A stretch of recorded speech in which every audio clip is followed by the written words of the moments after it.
Na hora marcada, presentes todos os componentes dessa egrégia turma, ilustre representante do Ministério Público, nossas secretárias, ilustres advogados que vão fazer a sustentação oral, declaro aberta a sessão. Inicialmente, submeto à aprovação dos eminentes colegas a ata da sessão anterior e, não havendo qualquer objeção, declaro aprovada. No julgamento da sessão passada, de gratuita tanto no recurso da reclamada quanto do reclamante.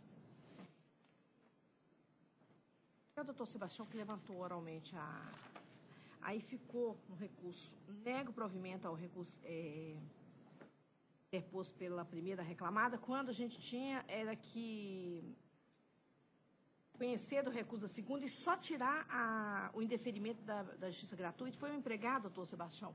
Ele não pediu e o senhor falou, não, a gente pode dar de ofício. Aí, ao invés da gente tirar ele no item 2, no recurso da segunda reclamada, só tirar o item 2, Conceição, nós colocamos nego provimento do recurso da primeira reclamada. Quer dizer que é corrigir um erro material que ocorreu. Um erro material em relação, na conclusão, em relação ao processo 1590-2014. Doutor Lucas, de acordo? De acordo. Doutor Sebastião, de acordo? Tá. Então, vamos promover a correção do erro material na forma definida pelo eminente relator. E consta da ata a correção desse erro material. Ata da sessão anterior. Não, mas da ata da sessão anterior, acho que saiu errado, né? Saiu errado também. Mas nós corrigimos nessa ata, nós corrigimos a ata da sessão anterior. Inicialmente, eu queria fazer um registro aqui, o amável convite que foi enviado pela Associação Mineira dos Advogados Trabalhistas, convidando para o baile anual de confraternização, comemoração dos 46 anos da AMAT e posse da nova diretoria para o triênio 2017-2019, no dia 25 de novembro, e constam da diretoria executiva, da presidência, diversos ilustres advogados que atuam diuturnamente aqui na Justiça do Trabalho. Então, agradecemos o convite e congratulamos com os eminentes advogados e com a AMATRA. Eu também agradeço o convite que recebi pessoalmente. Em nome de todos os componentes, do eminente representante do Ministério Público, fica feito o registro e a homenagem. A nossa secretária para o pregão dos processos, observada a ordem regimental. Bom, nós temos uma turma de processos adiados. Nós temos vários processos adiados, mas, segundo o regimento, eles teriam preferência no julgamento se houvessem advogados presentes. Como não me consta que tenha algum advogado presente relativamente a esses processos adiados, nós vamos à pauta de sustentação oral normal dos processos físicos. E o primeiro deles é o processo número 16 da pauta, que tem como relatora a doutora Maristela e como advogado inscrito o doutor Marco Antônio Oliveira Freitas. Doutora Maristela, por favor, anunciar a sua proposta de voto no 16 da pauta. Pois não, senhor presidente. Eu estou conhecendo dos recursos ordinários interpostos pelas partes. No mérito, eu estou negando o provimento ao apelo da reclamada e dando parcial provimento ao recurso da reclamante para condenar a reclamada a pagar à autora as seguintes parcelas. Adicional de salubridade em grau médio durante todo o período imprescrito a ser calculado sobre o salário mínimo, com reflexo sobre aviso prévio, férias mais 1/3, gratificações natalinas, horas extras e fundo de garantia mais 40%. Indenização por danos morais no valor de R$10 mil, acrescido de juros a partir do juizamento da ação e correção monetária a partir do primeiro dia útil subsequente ao presente julgamento. Estou invertendo os ônus da sucumbência relativos aos honorários periciais que passam a ser devidos pela reclamada no valor estabelecido na sentença R$1.000. Para fins de cumprimento do disposto no artigo 832 da CLT, estou declarando de natureza salarial as verbas deferidas, exceto a indenização por danos morais e os reflexos do adicional de salubridade sobre férias indenizadas mais 1/3 e fundo de garantia mais 40%. Estou acrescendo a condenação nessa instância o valor de R$10 mil com custo de R$200 pela reclamada. O ilustre procurador fala pela reclamada? Pela reclamante. Pelo reclamante? O senhor quer fazer sustentação ou aguarda o voto divergente? Posso aguardar em silêncio? Pois não. O eminente desembargador Lucas? Estou de acordo com o voto. Eminente desembargador Sebastião? Também estou de acordo. Tem uma discussão aqui sobre Causa revertida, eu achei que está razoável, inclusive o valor fixado. Então, por unanimidade, prevaleceu o voto da eminente relatora, como foi anunciado anteriormente. É o resultado que fica proclamado. Obrigado, presidente. Bom dia. Doutor Marco Antônio tem mais um processo conosco, só que este é um processo eletrônico da pauta da doutora Maristela, tá, doutora Maristela? 8h51. O processo é o número 25 da pauta da doutora Maristela. Qual que é o... Nós só conseguimos encontrá-lo hoje cedo. É o 11.292.50/2016. 25 da pauta. Doutora Maristela, quando tiver condição. Foi feito agora de manhã, né? Não, foi feito ontem, depois do nosso horário regulamentar. Eu imprimi os 3 da sustentação oral, deixa eu entrar aqui. SA Estado de Minas e Bruno Celso Evangelista de Carvalho.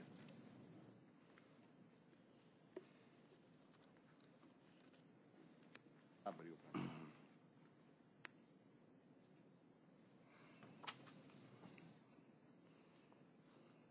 22, Conceição? 25, doutora Maristela.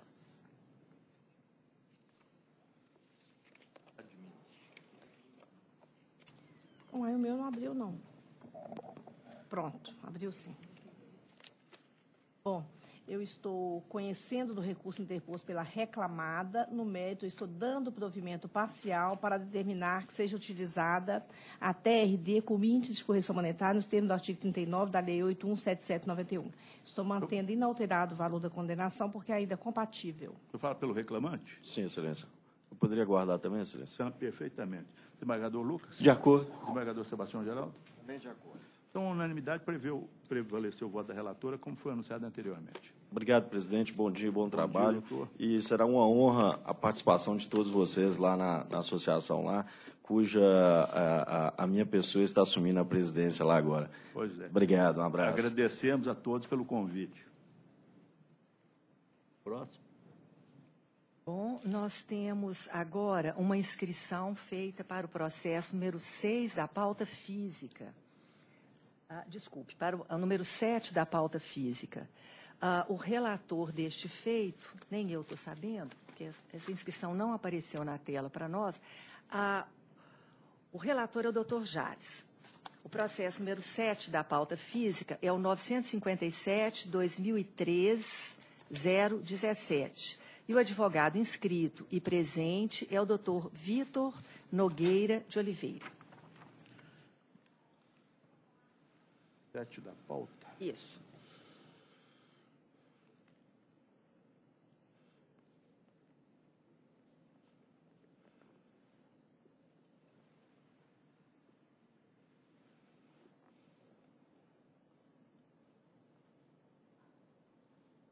R$ 957.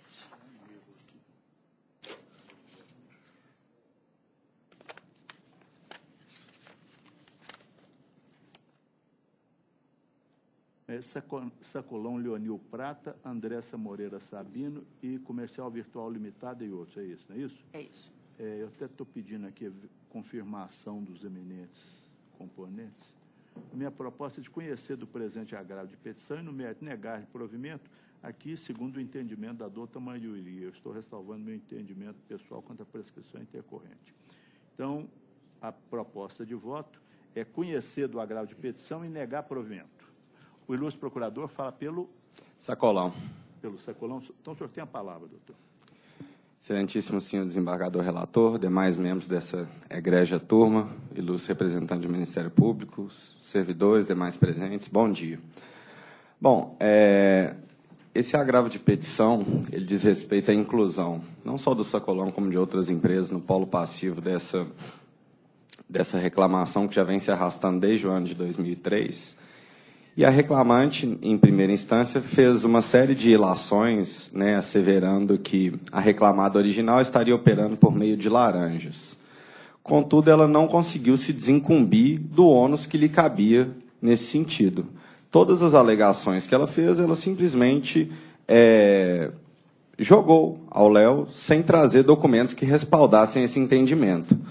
Não há sócios em comum entre as reclamadas, ela não conseguiu comprovar uma relação de coordenação entre as empresas E o único vínculo que há aí é um parentesco. Um cunhado o senhor Fábio, ele é cunhado de um dos executados originais, mas apenas isso. Ele não conseguiu comprovar que haja uma empresa coordenadora e nem mesmo grupo econômico horizontal. Veja bem, Excelência, para dar um exemplo próximo aqui, eu tenho um irmão que é formado em Direito. Se ele abrir um escritório de advocacia, então, por nós sermos parentes, o meu escritório se responsabiliza por eventuais débitos que ele crie junto aos funcionários dele.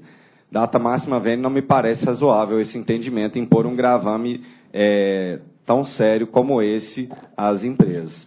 Então, por essas razões, a gente requer seja revisto o entendimento e excluídas as reclamadas que agora foram incluídas no polo passivo, pois a reclamante, ora exequente, não conseguiu comprovar a efetiva existência de grupo econômico. É o que se requer. Pois não.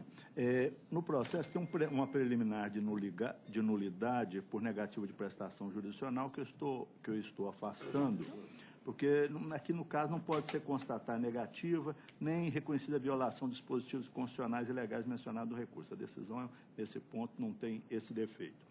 Em relação à formação do grupo econômico, estou ressalvando meu entendimento aqui, exatamente que o ilustre advogado sustentou da tribuna. Nós estamos na Justiça do Trabalho enveredando por uma senda que eu considero perigosa, porque o parágrafo 2º do artigo 2º da CLT diz que haverá grupo econômico quando as empresas tiverem relacionamento entre elas, sempre que uma ou mais empresas, tendo, embora cada uma delas personalidade jurídica própria, estiverem sob a direção, controle ou administração de outra, constituindo grupo industrial, comercial ou de qualquer outra atividade econômica, serão, para os efeitos da relação de emprego, solidariamente responsáveis a empresa principal e cada uma das subordinadas. No caso, o que acontece? Uma pequena empresa, e o processo é de 2003, a execução não teve êxito em razão da falta de patrimônio que pudesse ser penhorado, e, em determinada época, o reclamante indicou algumas pessoas e elas foram penhoradas. A única relação entre eles é de parentesco. Então, por essa razão, eu dava provimento. Mas a Egrégia, a douta maioria, tem entendido que, nesses casos, quando existe alguma relação entre as empresas, pode ser declarada a responsabilidade. Eu fico vencido e já adaptei o voto. Em relação à prescrição intercorrente, também, como essa execução é de 2003, eu aplicava as súmulas 324 e 150 do STF Supremo Tribunal Federal. Uma fala que é aplicável na Justiça do Trabalho a prescrição intercorrente, e a 150 fala que prescreve a ação a execução no mesmo prazo da ação. A matéria, eu acho que é constitucional, porque hoje a prescrição trabalhista está na Constituição Federal. Estou aguardando alguém levar isso ao julgamento do STF Supremo Tribunal Federal. Aí nós teremos uma decisão sobre isso. E litigância de má-fé também, um reclamante arguiu em conta minuto, mas estou afastando, porque eu entendi que, no meu entendimento, até daria provimento ao recurso exatamente por essa razão. Esses os meus fundamentos. Colho o voto da revisora, desembargadora Maristela.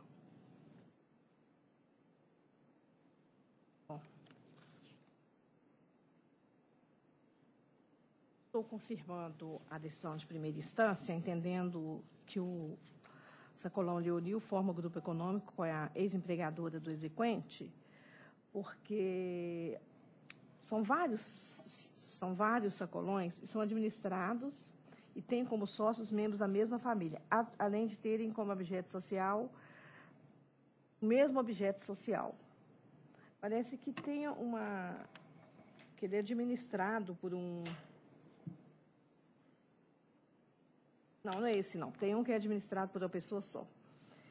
E parece que já tem um precedente, né, aqui no tribunal.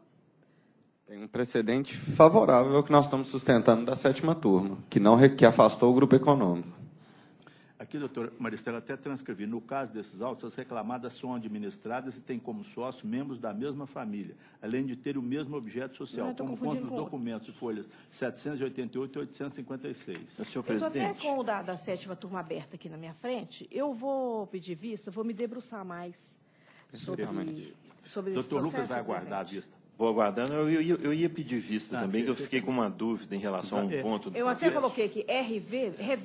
Eu anotei aqui em cima, verificar e confirmar em sessão. O senhor mesmo já tinha chamado a atenção para alguns pontos aqui. Então, com o pedido de vista da desembargadora Maristela, o julgamento fica adiado para a próxima sessão, o ilustre advogado já fica intimado da continuação do julgamento e o desembargador Lucas vai votar para a próxima sessão, depois né? do voto da eminente desembargadora. Bom dia a todos. Bom dia, doutor. Próximo. Não temos mais advogados presentes, inscritos e presentes. Pois não, doutor? Pelo menos temos. Nenhum problema sério, né? Quem é essa? Pode chegar, por favor. Doutora Andréia, agora eu vi. Bom dia a todos. Doutora Andréia? Não, doutora Flávia. Vocês podiam me dar notícia de quem é, gente? Qual processo, enfim, para que nós possamos... Vossa Senhoria tem escrito em qual processo? É o processo 126. 106? Não, 126. Ah, 100. É o número Isso, da diz o pauta. 92. 126. Isso. Eu confirmei, inclusive.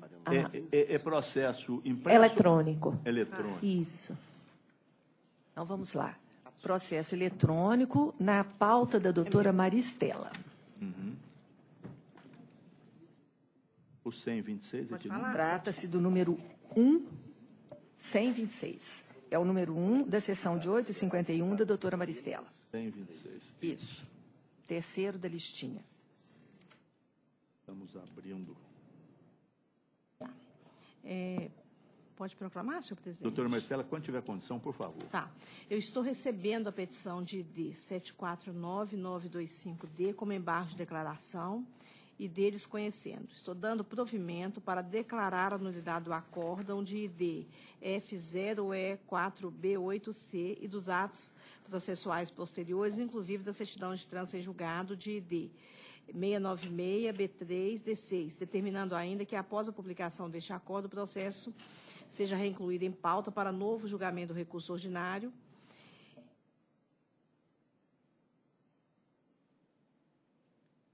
Eu só queria, antes de proclamar o resultado, vocês tiveram acesso, porque esse processo, sempre a gente coloca em pauta para reexaminar isso. Eu já passei pelo julgamento. Pois não. A ilustre advogada fala pela Construcap? Isso, pelas reclamadas. Como a eminente relatora está dando provimento para declarar, para conhecer da petição como embargo de declaração, conhecer e dar provimento para declarar a nulidade do acórdão e dos atos posteriores, acho que isso satisfaz a pretensão das reclamadas. Sim, excelência. A senhora aguardava o primeiro voto divergente? Não, a questão é a seguinte, hoje não seria o julgamento, o novo julgamento do recurso? Ela só está anulando o acordo e vai reincluir o processo em pauta. Quando reincluir o processo em pauta, Vossa Senhoria vai ser intimada. Aí será o julgamento normal. Senhor presidente, eu só queria... está conhecendo? Desculpa. Não, eu só queria instar aos colegas, os votantes, se eles têm condições de votar, porque eu já até proferi o julgamento do mérito. Tem condição? Então... Tem? Posso ler o restante? Veja bem, nessa questão, o regimento faculta tanto julgar, ou quando é uma questão de alta complexidade, nós adiamos para analisar. Esse caso aqui, eu já analisei o voto, tem condições de votar. Bom, pois é, exatamente então eu vou terminar isso. de ler o restante. É porque eu pensei que era só para anular, mas como já está examinando no mérito, a doutora Maristela parou, eu pensei que ela teria necessidade de examinar de novo. Mas então, se já está pronto. Então, a ilustre advogada tem a palavra. Eu vou só terminar de concluir. Aí pode continuar também o restante, porque ela já sustenta conhecendo a proposta de voto. Então, passando o exame do recurso, propriamente dito, eu estou conhecendo do recurso ordinário interposto pela segunda reclamada, Construcap, Engenharia e Comércio. No mérito, estou rejeitando as preliminares de sobrestamento e cadência de ação por ilegitimidade passiva. Estou negando o provimento para manter a sentença nos termos do artigo 895, parágrafo 1º, inciso 4 da CLT. Com a palavra, a ilustre procuradora. Cumprimento inicialmente Vossa Excelência e todos os nobres julgadores aqui presentes, nobres colegas. Gostaria de chamar a atenção nesse recurso, embora adiantado o voto, para duas questões. sobretudo em relação à legitimidade do consórcio e legitimidade das consorciadas. O consórcio ele foi legitimamente constituído e aí foi formado pelas empresas. No próprio termo de constituição do consórcio, não há qualquer impedimento para que, havendo o fim desse consórcio, que essas empresas sejam demandadas. Então, é por isso que a reclamada quer que seja mantido o consórcio Construcap como legítimo e as consorciadas sejam excluídas dessa lide. Até porque o próprio contrato de prestação de serviço ele foi formado entre o consórcio Construcap e a primeira reclamada, Ebenezer. Essa retificação do polo passivo ela aconteceu de forma equivocada e nós reforçamos isso e defendemos isso até o fim, uma vez que esse consórcio foi constituído com o objetivo da construção da fábrica da Fiat no município de Goiânia, em Pernambuco. E, novamente, destaco a constituição e a formação do contrato de prestação de serviço com esse consórcio. E, então, é por isso que as reclamadas elas querem a exclusão das consorciadas e que seja mantido o consórcio na lide. Além disso, em relação à questão da responsabilidade, que inicialmente destacamos que não havia de forma solidária ou subsidiária, o serviço para qual foi contratado essa empresa foi um serviço específico. E aí foi um serviço de instalação, manutenção elétrica, instalação hidráulica, sanitária e de gás, instalação de centrais de ar-condicionado, ventilação, refrigeração, montagem de cassetes.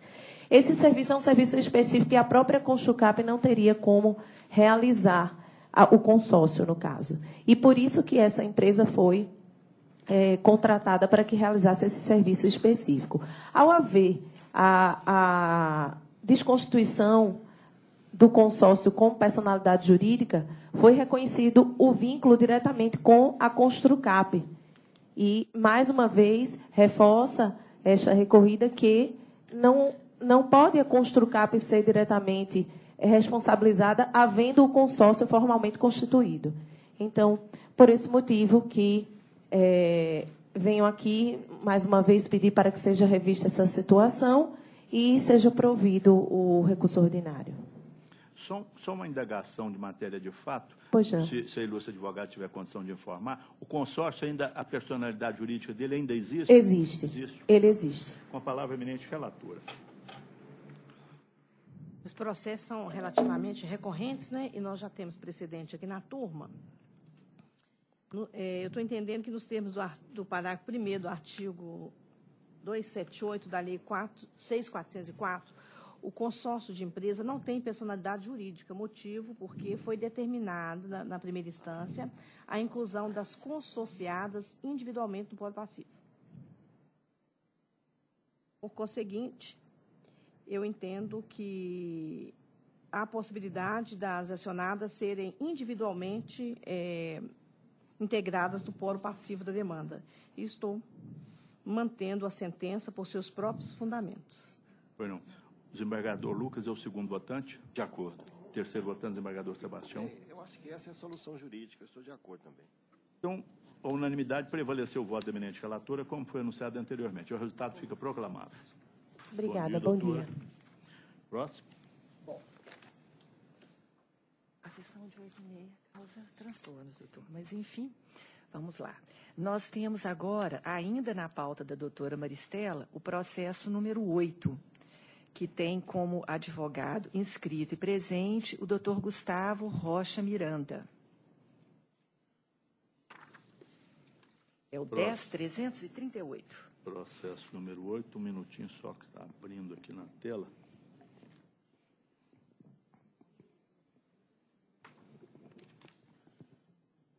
É o 10.338/2016, Geraldo Magela Santana Gomes, Granja Brasília Industrial Avícola.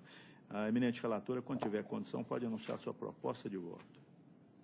Eu estou conhecendo do recurso ordinário interposto pelo reclamante, no mérito, estou dando-lhe provimento para condenar a réu ao pagamento das diárias de viagem, à exceção da primeira viagem, dia elaborado na semana, levando em conta os dias efetivamente trabalhados e as disposições contidas nas normas coletivas da categoria, juntadas à inicial, deduzindo os valores pagos a título de ajuda de alimentação. Estou conhecendo do recurso ordinário interposto pela réu, no mérito, estou negando-lhe provimento. Para fins de cumprimento do disposto do artigo 832 do CLT, estou declarando a parcela deferida de natureza indenizatória, mantendo o valor da condenação, porque é ainda compatível. O ilustre procurador fala pela recorrente adesiva e recorrida, né? Reclamada? Reclamada, sim. O senhor tem a palavra, então, doutor. Obrigado, senhor presidente, demais integrantes dessa colinda turma, demais presentes. Com a devida vênia do voto da ilustre relatora, a reclamada entende que não deve ser deferida a diária de viagem por um motivo muito simples. A prova dos autos, e como foi muito bem até dito pela relatora que deferiu a dedução da verba ticket alimentação para deferimento da diária de viagem, ela é clara no sentido de que ele recebia ticket alimentação e a reclamada estava incluída regularmente no PAT. E a CCT, ela prevê a não cumulatividade entre diária e ajuda à alimentação. E, além disso, ela também prevê a natureza indenizatória do benefício ajuda à alimentação. Diante disso, tendo em vista que a CCT prevê a não cumulatividade dessas verbas diária de viagem e ajuda à alimentação, a reclamada ela pede que seja negado provimento ao recurso do reclamante. No que diz respeito ao recurso adesivo, com a devida vênia novamente do voto da ilustre relatora, a diferença salarial ela foi deferida com base no salário pela diferença do piso da categoria. Só que ela foi deferida da admissão do reclamante até dezembro de 2013. E na CCT anexada aos autos, ela tem vigência apenas a partir de maio de 2014. Não existe CCT nos autos referente ao período de 2013. Então, com a devida vênia, a reclamada entende que não pode ser deferida essa diferença salarial, como muito bem também ressaltou o doutor juiz Acó, porque inexiste nos autos a CCT do ano de 2013, que é o período pelo qual foi deferida a diferença salarial. Então, diante disso, pede que seja negado provimento ao recurso do reclamante e dado provimento ao recurso adesivo da reclamada. Muito obrigado. Eminente relatora. Bom, com relação às diárias de viagem,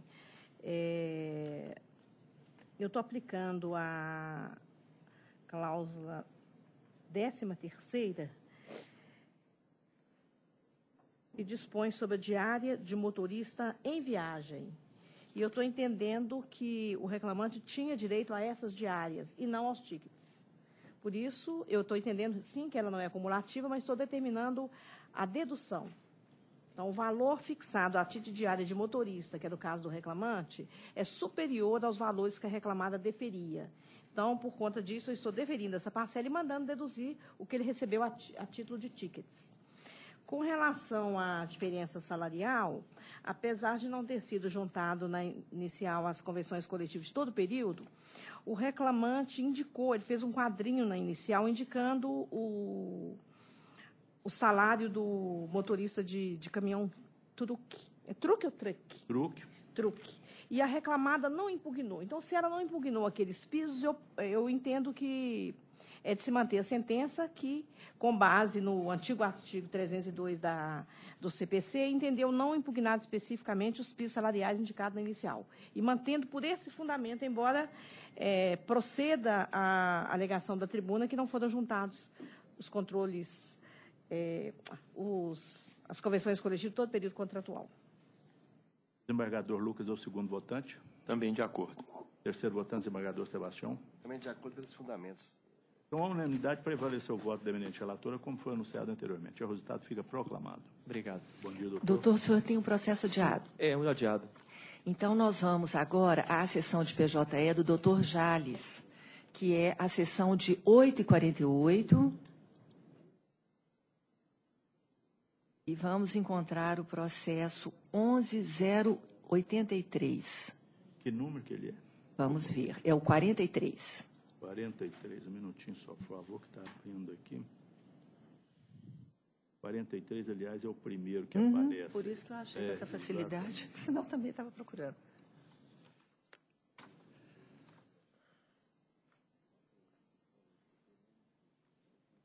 Ronaldo Magno de Fátima, Transportes Fátima Limitada, os mesmos, e White Martin Gases Industriais Limitada. Eu adiei a continuação do julgamento desse processo, porque eu entendi que não constava aqui das horas extras a matéria que foi levantada pelo ilustre advogado da tribuna, que são os minutos residuais. Mas depois, verificando o voto, eu vi que consta lá do recurso da reclamada, exatamente sobre esse título, os minutos, o tempo à disposição, aliás, minutos diários de viagem, diferença de comissões, acúmulo de funções, os minutos residuais. O último item do recurso da reclamada. A reclamada alega, em resumo, que não são devidos minutos residuais porque todo o tempo é trabalhado nas folhas de rota. Aqui eu estou negando provimento porque, como foi decidido na sentença, a prova testemunhal informa que o tempo destinado à realização de teste de fadiga, com questionário e teste de alcoolemia, bafômetro, e com inspeção, checklist do caminhão, não era computado nas folhas de ponto. Até mesmo a testemunha indicada pela reclamada, Caio César Sá Paixão, admitiu esse fato quando informou que a folha de rota é preenchida no momento em que se pegava o caminhão. O cartão SEVA é inserido no caminhão no momento em que saíam para as viagens, que não chegavam antes, quando saíam para as viagens. O cartão SEVA é encerrado no momento em que chegam com o caminhão à garagem. A folha de rota é encerrada 30 minutos antes da saída do motorista da garagem. Então, com essas informações da testemunha, eu estou negando provimento exatamente porque tem uma prova e essa prova foi confirmada pela testemunha da reclamada. Essa é a minha conclusão a respeito disso, pedi o adiamento por essa razão, mas já constava do voto. Colho o voto da segunda votante, desembargadora Maristela. Eu fiquei em dúvida aqui com relação à base de cálculo adicional de periculosidade. Até fiz uma observação. O senhor está deferindo para determinar a base de cálculo salário em sentido estrito. Eu entendo que as comissões integram a base de cálculo adicional de periculosidade. Então, eu negaria provimento nesse ponto. Mas o problema é o seguinte, ele recebendo, parece que ele recebia só comissões, não é isso? No caso, ele recebia só comissões. Então, a base de cálculo dele é o salário. Mas eu estou entendendo.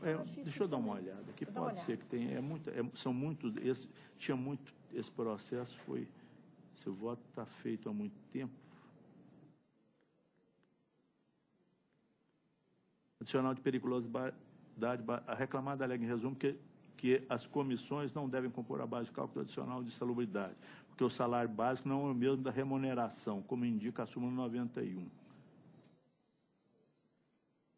Pela regra do parágrafo, portanto, a base de cálculo adicional é o salário estrito sensu, sem considerar as demais parcelas da remuneração, seja de natureza jurídica, salarial ou indenizatória.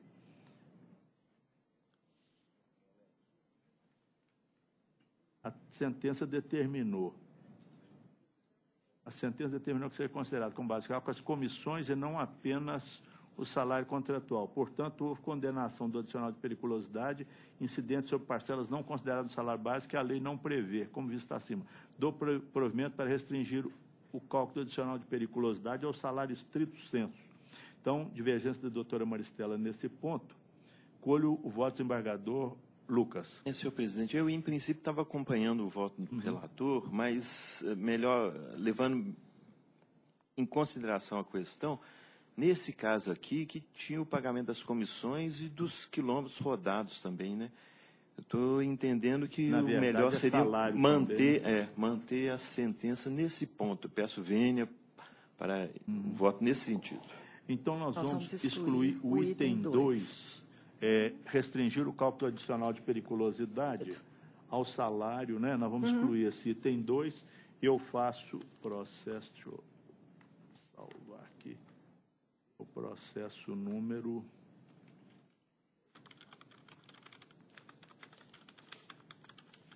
11.384.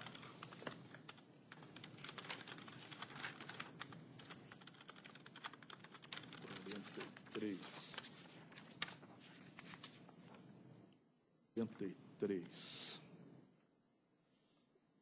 11.083, manter a base de cálculo adicional de periculosidade. Manter a base de cálculo do adicional de periculosidade.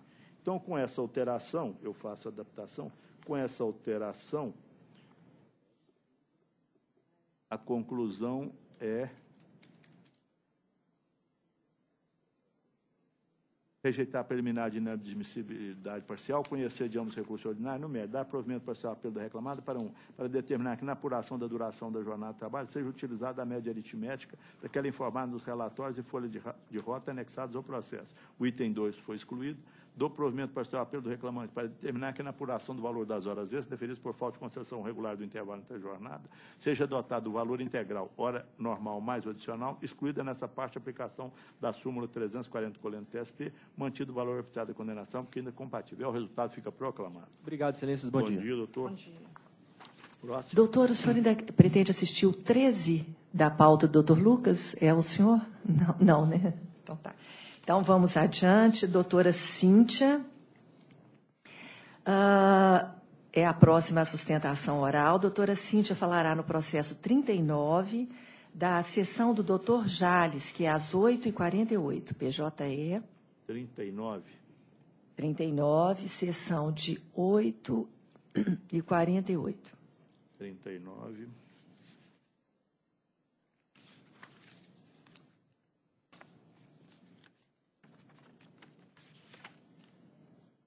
É o 12004. Isso. Vamos de abrir aqui. Newton Ribeiro da Silva, Itaú Unibanco, S.A., recorridos os mesmos. Exatamente. Doutora Maristela fez uma anotação aqui que seria o caso de sobrestar, pois a discussão sobre o divisor 200. Mas acho que essa matéria do divisor 200... Só que não foi publicado ainda, né?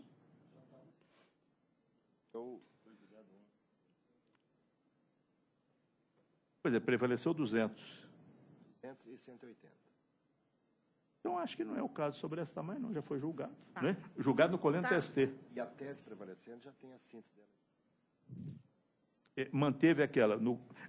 Não tem mais 150, é isso? Não. A convenção coletiva estabeleça que o sábado é dia de repouso. Só nessa... tamanho. A polêmica ficou do mesmo tamanho. Não, mas veja bem, está dizendo que nos casos de bancários que simplesmente... Ah, sim. Na verdade... Prevaleceu 180 e 200. Entendi. Então, doutora Maristela, por mim, eu não sobrestava. Também não, porque... Doutor Lucas, também não. Então, Então, vamos prosseguir no julgamento.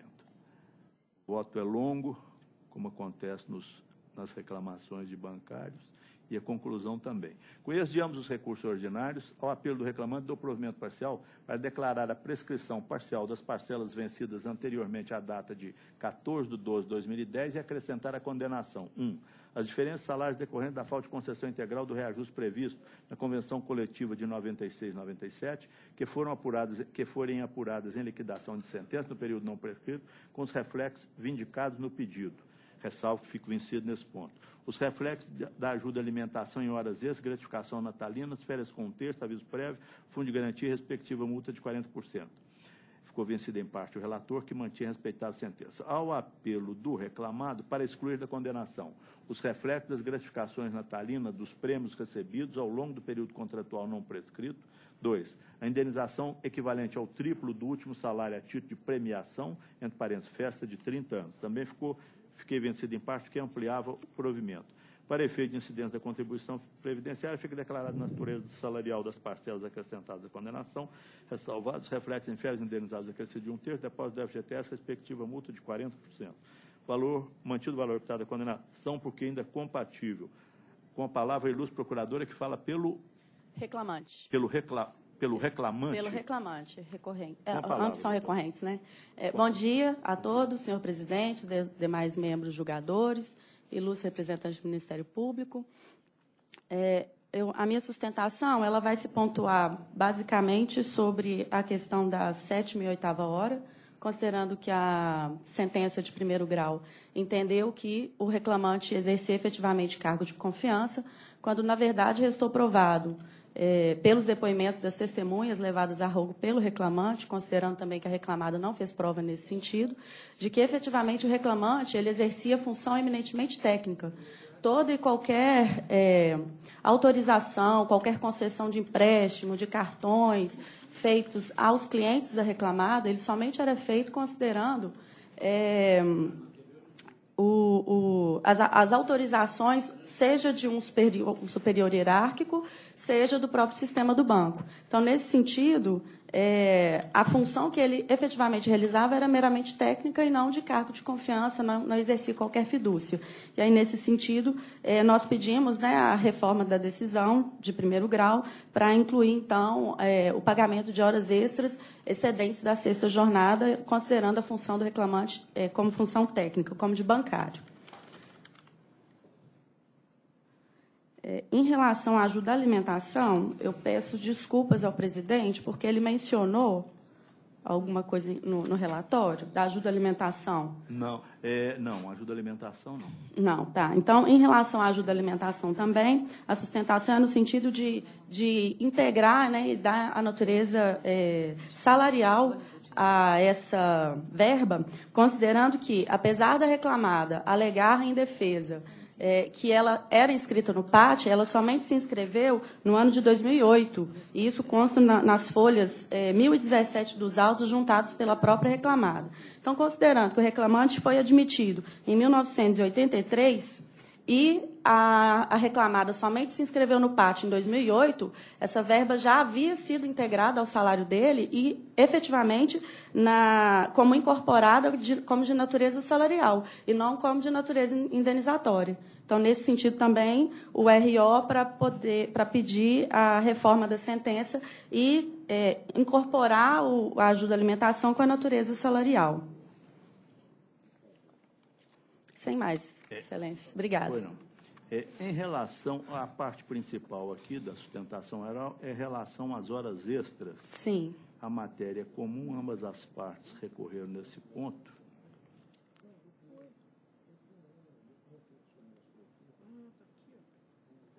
Nesses casos, quando a questão quando existe dúvida a esse respeito, eu verifico, primeiramente, o salário do reclamante e também a função que ele exerce. Aí estou, inclusive, transcrevendo aqui o depoimento da testemunha Carlos Augusto Pena.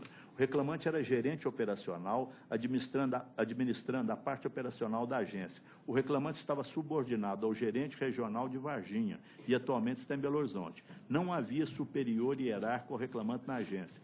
O reclamante só podia aplicar advertência com autorização do gerente regional. Então, na verdade, o reclamante era o gerente operacional da agência. Ou seja, ele não pode ser negado que ele tinha a fidúcia do banco, porque, nesse caso, ele era apenas subordinado ao gerente geral, que ficava lotado em Varginha. Eles denominam aqui, em alguns depoimentos, de gerente GSO. Então, nesse caso aqui, também considerando o salário que ele recebia, não é possível verificar que ele é um bancário enquadrado no caput do artigo 224 CLT. Ele exercia função de confiança e aquela súmula do colente TST fala que não é necessário que ele a súmula 102, não é necessário que ele tenha absoluta controle da agência, porque, nesse caso, só o gerente geral. Ele era um gerente subordinado, mas cumpria jornada de 8 horas, então estou dando provimento ou mantendo nesse ponto? Estou negando provimento, porque também decidiu assim o meritíssimo juiz, e mandando aplicar o divisor de 200 horas, que foi confirmado colhendo TST. Sim. Em relação a essa ajuda de custo ou alimentação, a situação tem sido levantada em diversos processos, no caso da CEMIG, dos bancos, empregados mais antigos, mas o problema aqui é o seguinte: toda a vida, a Convenção dos Bancários diz que a ajuda à alimentação tem natureza jurídica salarial. E se o reclamante fala que em 1983 ele recebia e não tinha, dele era o ônus da prova, ou seja, ele teria que provar com a Convenção Coletiva do ano de 1983, vigente naquele período, que naquela época não era, porque o ordinário se presume e o extraordinário demanda prova. De forma que eu estou mantendo minha proposta de voto por essa razão. Colho o depoimento da desembargadora Maristela, segunda votante. Em relação ao reajuste salarial, 10,80, tem até aquela súmula 56. Eu estou questionando se não seria o caso de compensar os 6% que ele recebeu. Eu estou vendo que Vossa Excelência tem razão. Eu deferi diferenças, mas é bom constar os 6% que foram pagos para evitar dúvida. Vou acolher nesse ponto.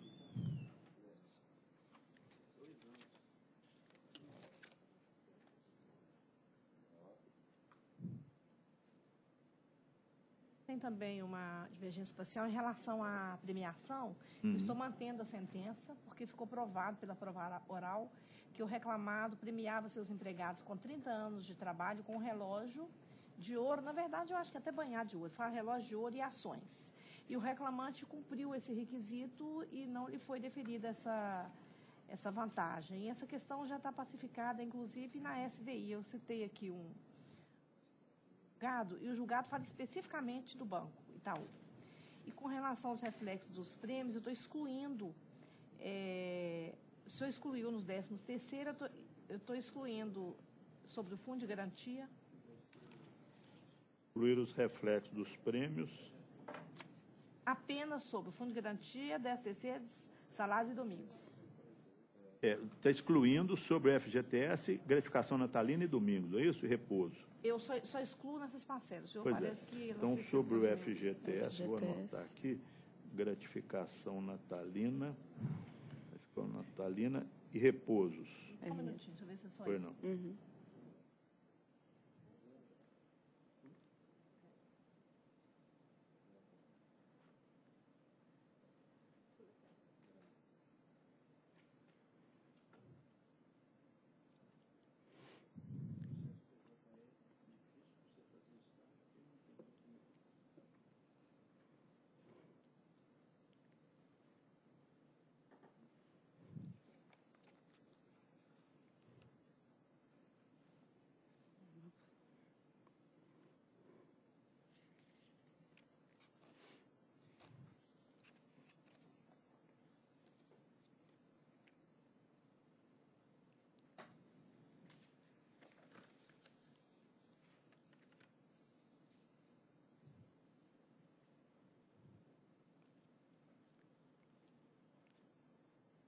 Mais alguma coisa, doutor Marcelo? Não, só isso. Então, desculpe, eu achei que Vossa Excelência queria acrescentar alguma coisa. Eu esclareço que, nesse caso da premiação, que esse prêmio era dado aos empregados que tinham 30 anos de banco. Agora, na prova testemunhal, o que foi apurado é o seguinte, que o banco dava para alguns e não dava para outros. Obrigação legal não tem, nem consta do regulamento empresário. Era um costume, o banco premiava alguns, não premiava outros. A prova testemunhal, nesse caso aqui, foi contraditória. Então, eu entendi que não é o caso de deferir. Então, nos prêmios, eu estou mantendo o meu voto, mas estou acolhendo essa compensação dos 6%. Agora, outra matéria objeto da divergência, só para facilitar o voto do doutor Lucas,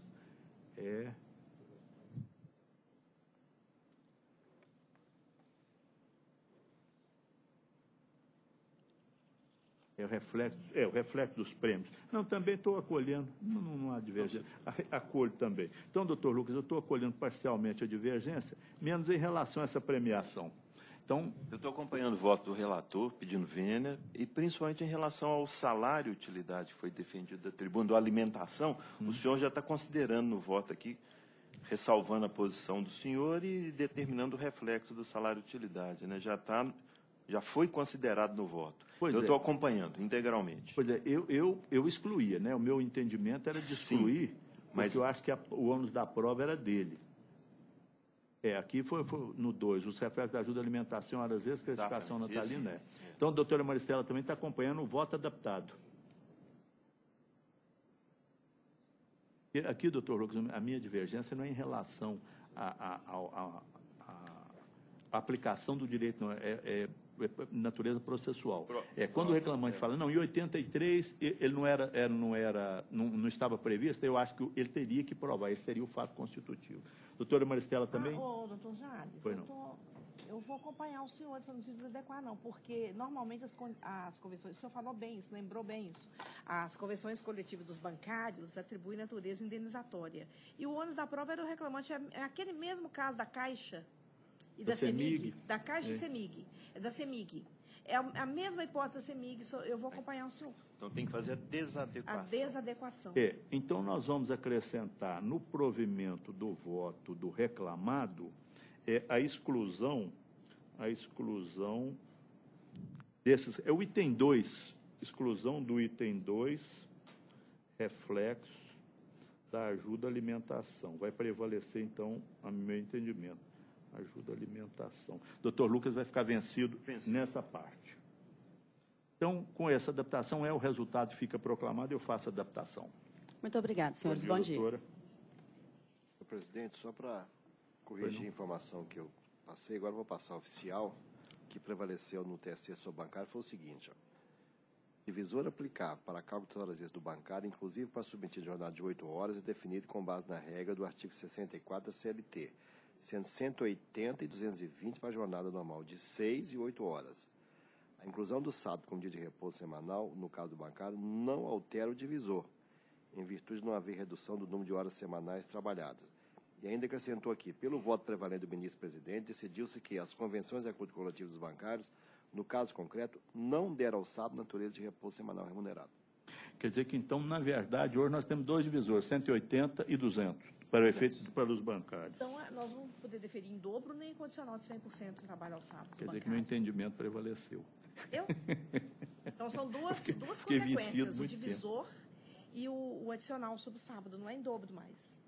Não é repouso? Temos que adaptar, né? Temos que adaptar. Agora, eu só queria aproveitar que está nesse assunto, a gente vai esperar publicar ou não? Parte do presidente. Não só Eu acho que, saindo no site, o processo já está em pauta. Já está aqui.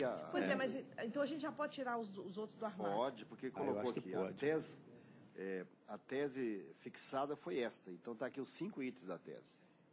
Eu tô entendendo o seguinte, em cada gabinete nós vamos soltando isso aos poucos. Se a gente soltar de uma vez, vai ser né?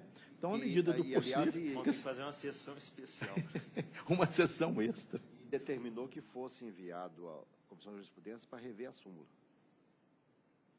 Então, ao próximo. Bom, na sessão da doutora Maristela, nós temos o processo número 7, que é o 10.323-70. Doutor Fernando está presente.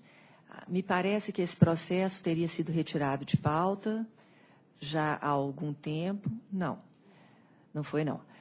Deixe-me ver aqui se ele foi retirado de pauta. Sim, ele foi retirado de pauta já há um tempo. Doutor Fernando já havia feito a sustentação oral no dia 26 de outubro e, portanto, o processo agora está voltando a julgamento. A relatora é a doutora Maristela, número 7. Número 7 é o 10.323? Ele mesmo. 10.323, Elizabeth Vitória Gabriele, Leffer Buffet Limitada, ME. Então, quando a eminente relatora tiver condição, pode anunciar sua proposta de voto. Pois então, como ele já foi conhecido na sessão passada, eu estou adentrando no mérito, dando provimento parcial para decotar da condenação a indenização por danos morais arbitrada na sentença. Estou reduzindo o valor da condenação para R$2.000, com custas de R$40, facultando a reclamada a requerer a devolução das custas recolhidas a maior na forma da fundamentação. O ilustre procurador já fez a sustentação oral? Tem alguma observação? E tem, excelência. Pode fazer, se for bem rápido, pode fazer. Ilustres julgadores, da outra procuradoria, relatoria, trata-se, a única parcela que foi deferida foi danos morais. Ah, será que tem que inverter? Só um minutinho, deixa-me olhar a sentença, isso tem. Porque ocorreu ocorreu que a reclamante não compareceu na audiência de instrução e, lamentavelmente, foi deferido danos morais sem que houvesse a prova consubstancial sobre a matéria. Então, o objetivo do recurso é exatamente os danos morais. Doutor Lucas? Eu estou na dúvida em relação a isso, que é só essa matéria. É só a questão de negar provimento, né? Seria negar provimento, a coisa não seria possível. Seria o caso de julgar improcedente a reclamatória, aplicando-se o princípio da ausência da reclamante durante a instrução. A condenação foi diferença de 16 dias de saldo de salário, 16 dias de aviso prévio, diferença correspondente a 2/12 desse salário e 2/12 de férias. Eu estou tirando só a indenização por dano moral. Doutor, tem outras parcelas da condenação. Está retirando só mesmo o dano moral. Ok. Doutor Lucas? Estou de acordo. Doutor Sebastião? Agora corrigindo... Diferença de 16 dias, diferença... Quase que fui induzido a erro, mas corrigindo a informação que o advogado tinha passado, já que tem 3 parcelas claramente, estou de acordo. É muito processo, a gente acaba misturando as coisas. Então, eu proclamo que a unanimidade prevaleceu o voto da eminente relatora, como foi anunciado anteriormente. O resultado fica proclamado. Obrigado. Bom dia, doutor. Próximo.